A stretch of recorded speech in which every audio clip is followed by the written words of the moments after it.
insight. So here we go, John. The Yankees again turn to the 24-year-old trying to save their season. Yeah, and what he's trying to do is continue the narrative that he is unbeatable, meaning don't give the Toronto Blue Jays any thought that you're not on your A game.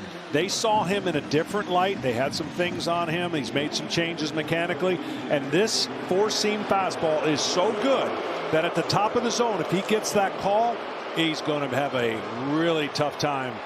The Toronto Blue Jays measuring up a lot of hits. Yankees trying to win a fourth consecutive elimination game to get this series back to Toronto. Jays having to fend the Yankees off again. Still, though, one win away from the championship series. Springer leads off. Off we go. It's a fastball away, and you mentioned the need to get those high strikes. Tony Randazzo, who's the home plate umpire, typically does not call a very tall strike zone. Yeah, the illusion of his four-seam fastball has such great late life. He has the most swing and miss against that fastball in baseball. That is down the line and a fair ball, and extra bases for George Springer to begin game 4. Springer, who the Yankees have bottled up, has a double to start this ball game.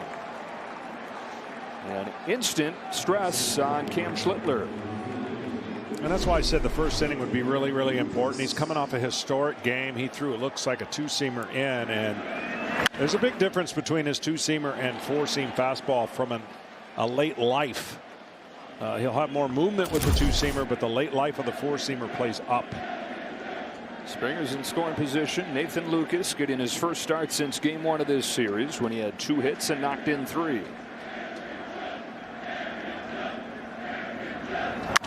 Swings at the first pitch on a lazy fly ball to Trent Grisham in center field.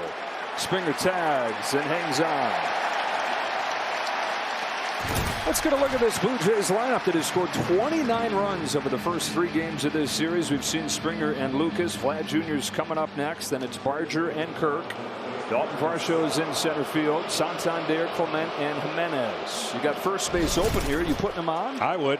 I think he's 4 for 5 off of Cam. And I know they trust Cam, and good for the manager to have belief in that. But it would have been you wouldn't be questioning it if you walked him.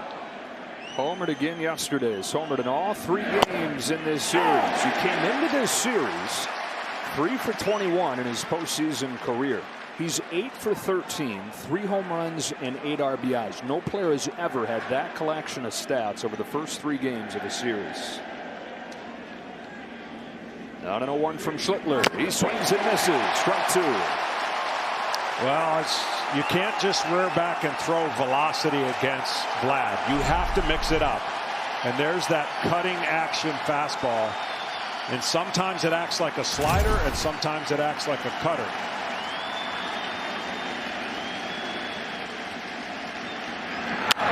Pokes it down the line. It's a fair ball, and on a 2-strike pitch, Guerrero serves it into the corner. 1-0 Blue Jays. 4 games, 4 times Vlad Jr. has made an impact. His 9th run batted in. And this cutter absolutely did nothing. It becomes a lesser of a fastball. See how it just spins right there over the middle? And that's an easier pitch for a guy who handles the bat to use all the parts of the field that he can use. You have to change speeds on him, and you cannot stay in the same area. He's too good. Barger. We've been talking all series about how Vlad Jr. is a hitter with power. Yeah. He's not a power hitter. He's not a slugger. He is a hitter first, and there's no better example of that than what we just saw right there with 2 strikes against a deadly pitcher, getting a base hit down the line. 1-1 on Barger. Cracks his bat. That's down the line as well, and in for another Blue Jays hit. 3 of them out of the first 4 hitters, and they've got him cornered. And the Jays getting off of the deck after taking that blow last night with a fast start offensively against Schlitler. And this is why I was saying the first inning is so important. You have to impose your will. You got to say, oh no, man, this guy's on. Well, what the Blue Jays have done is come out and impose them that they're not afraid.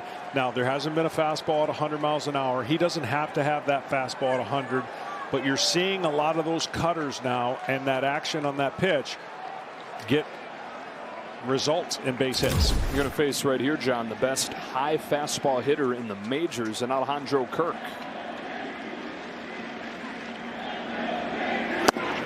So he goes to the knees with a sinker. Yeah, that's the pitch you want because you want a ground ball. If you want a ground ball, you go to the sinker. If you want a pop-up strikeout, you go to the four-seam fastball. That's the variance and difference of what those pitches do. He's hoping to get a pulled ground ball to short and an easy double play to get out of the inning. Here's his 0-1 to Kirk. Got under it. Austin Wells in the on-deck circle has just enough room. As good as a strikeout right there for Schlitler. 2 gone in the first. Really nice play going into that screen and wall. Now, first pitch here, 2 outs. You can't let your guard down as a pitcher. You got the big out you needed, but this guy's a very aggressive hitter on the first pitch. Has had an awesome series himself. If it wasn't for Guerrero, we'd be talking about him. 7 out of 12 and buried in the headlines because of what you said with what Vlad's done with what the kid did. Trey is savage in pitching. But yeah, Dalton Varsho, 583 average. The run in the bank and the base hit from Guerrero. 2 on, 2 out. Schlitler to Varsho. Poke to left. Down the line. Bellinger a mile to go. He gets there.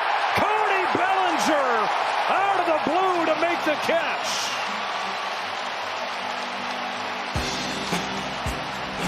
One day after the Blue Jays defense deserted them, the Yankees defense shows up early. Bellinger saves at least one.